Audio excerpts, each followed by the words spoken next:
Episode 7 of Rings of Power Season 2 starts with Celebrimbor crafting his 9 rings for mortal men.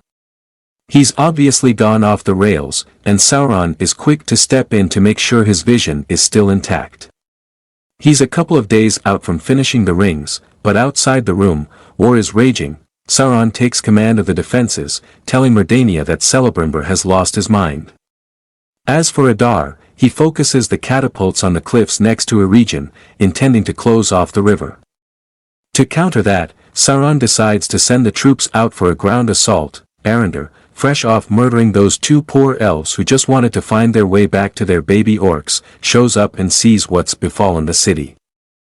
Meanwhile, King Durin is not happy that Dissa has used bats to scare off the dwarves.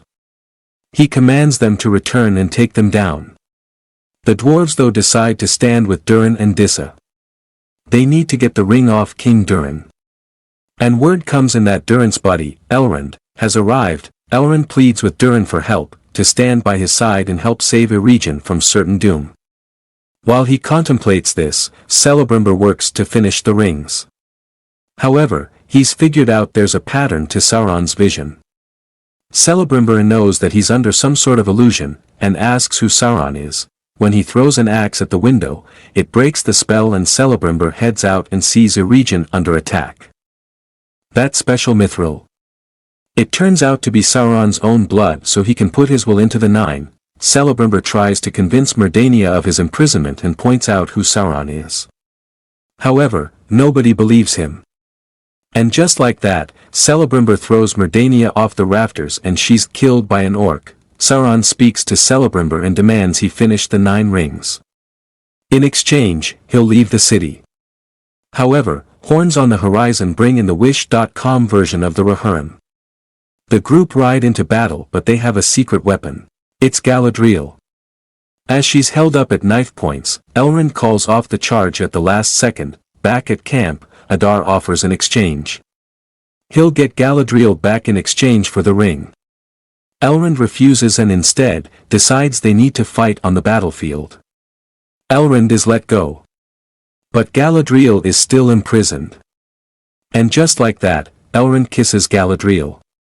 Wait, I thought people online were shipping Galadriel and Sauron. And where is Galadriel's husband in all of this fanfiction? The fighting on the battlefield continues, with the worst loss here being the poor horse Elrond was riding. This is easily the most emotional part of the entire 2 seasons so far. The Uruk are worried, as they want to go back to their little orc babies and wives, but Adar reassures them, telling them that he loves them dearly. As for Galadriel, she escapes her bonds and starts killing orcs. She sneaks her way through the camp, cloaked to hide her face. She's not particularly stealthy about it though. As they reach the fires, she watches Adar and the others mourn their dead. Galadriel is eventually spotted, but Arendar shows up and saves her. Now, Arendar wants to kill Adar but knows he'll die himself if he tries to make a move. Instead, Galadriel encourages him to head over and help her take out Sauron instead. After rallying the troops, Durin is left with an impossible choice. King Durin is on the warpath, killing dwarves, and if they are to leave, there may not be a Khazad-dûm left to come back to. However, if he stays, then Eregion will almost certainly fall. Celebrimbor manages to escape after cutting his thumb off. Galadriel shows up, sees his thumb missing, something that needed to be done to escape his cuffs, and points out how it's his fault that there are 9 rings forged. Galadriel, of course, is the true one responsible here, given she never bothered to tell anyone that Halbrand was Sauron. Celebrimbor is not leaving the city, and after Galadriel's one sentence, the troops stand by Celebrimbor's side.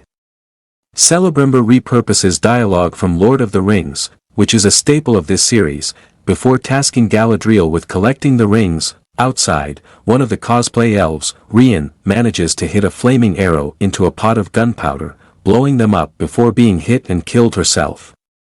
The orcs clear a path for a troll to show though. All the elves focus their arrows on the troll, but it hardly budges.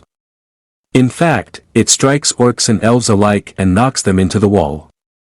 The troll manages to breach the wall, before being killed by Arendar and Elrond. Gil-galad also shows up too, knowing that he's needed on the battlefield rather than hanging around that tree for 2 seasons. Well, the penultimate episode of Rings of Power is the best of the season, but only because it has the most amount of action. However, there are a number of repurposed scenes, the entire episode is way too long and the dialogue drags needlessly. The show has been a mess from start to finish, and the diminishing returns week on week with the ratings are a perfect indication of this. For a show that costs $1 billion, this is a monumental waste of time. And if that wasn't enough, we then get an orc rendition of Slipknot on the music as the credits roll. Rings of Power is a mess, and from start to finish, this show has very little redeeming features. The characters are poor, the dialogue is atrocious. Usually repurposed from Jackson's trilogy, and the whole show is a miserable affair. Hopefully, things will improve for Season 3, but that seems very unlikely. As sunlight rises, Elrond is convinced that the dwarves will come. For now, they are on their own, and as they stand and form ranks, the two groups fight as Elrond hopes that Durin will arrive. Adar kills Eärendil though, making Galadriel's little speech about helping her pointless, while the orcs breach the wall and head on inside. That's the end. Unlock the secrets of storytelling through our video, our YouTube channel's guide to the art of cinema. Join us as we delve into the narratives, the characters, and the sheer enchantment that movies bring to our lives. From script to screen, we've got it all covered. Join us as we analyze, critique, and appreciate the magic of movies. Subscribe to our channel for more videos.